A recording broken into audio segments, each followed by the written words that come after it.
பார்க்கணும்னு வைங்க, எவ்வளவோ 6 லட்சம்னு சொன்னா அந்த காலம் பெரிய லட்சம். ஆமா, அப்ப 6 லட்சத்தை பணமாக்கிட்டோம்னா ஆமா, இவ என்ன லட்சுமி.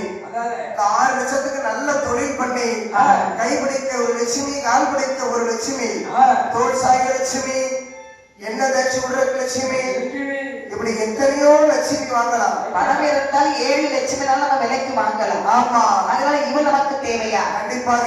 இப்ப அழகா இருக்கிறா, எத்தனை வயசு வரைக்கும் ஒரு அழகு இருக்கும்? ஒரு 50 வயசு வரை அழகு இருக்கும். அப்புறம் தன்னால பங்கக்கூடிய ஒரு அழகு தானே. போட்டா 10 வருஷம் கூட ஓடும், அதுக்கு ஒரு ஆகும் ஓடாது.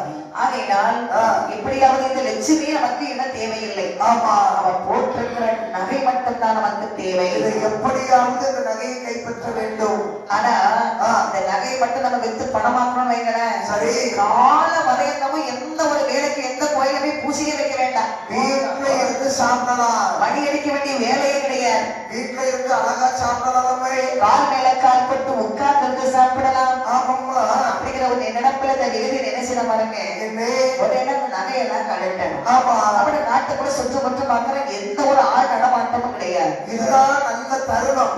அப்படிங்கிற விருதியை நினைச்சுக்கிற பாருங்க. செய்யணுமா?